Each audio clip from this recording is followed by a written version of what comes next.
I think it's important we have a robust response to the use of chemical weapons. And there are a series of things that we will continue to do. We'll continue to take a case to the United Nations. We'll continue to work in all the organisations we're members of, whether the EU or NATO or the G8 or the G20, to condemn what's happened in Syria. It's important we uphold the international taboo on the use of chemical weapons.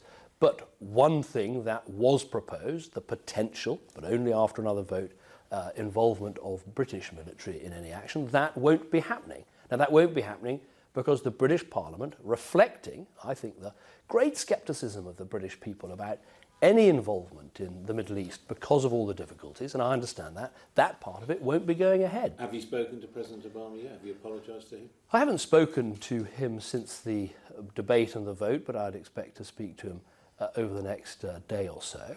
I don't think it's a question of having to apologise. I think it's a question of saying to a fellow Democrat, a fellow person. Well, but I think that's the point. Look, I was faced with three things I wanted to do right and do in the right way. First of all, to condemn absolutely and respond properly to an appalling war crime that took place in Syria. Secondly, to work with our strongest and most important ally, the United States, who'd made a request for British help. And thirdly, to act as a Democrat, to act in a different way to previous Prime Ministers and properly consult Parliament. This is still the same British Parliament that voted to take strong and principled action to stop Colonel Gaddafi murdering and massacring his own people in Benghazi. This is a British government and a British Parliament that's leading the way on how we tackle poverty in the world. It's a government and a parliament that is deeply engaged in the world, with the fourth largest military in the world and one of the best diplomatic networks any country has in the world. We have great strengths as a country and we should continue to use those.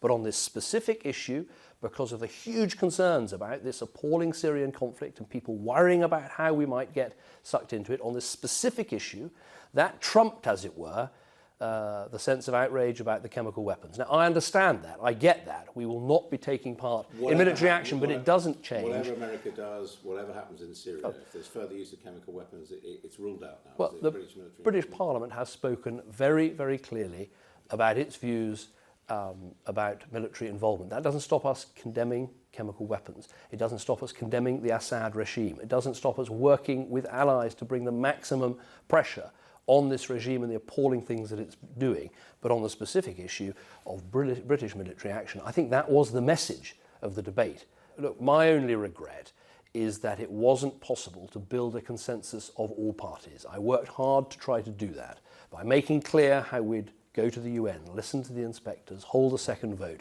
But in the end, opposition leaders have to make choices just as prime ministers make choices. I made my choice about how to handle this issue, doing the right thing in the right way, learning the lessons of the past, but I regret it wasn't possible to have that consensus in the House. But in the end, that's a secondary issue. The real issue is the House of Commons spoke, and the government will listen.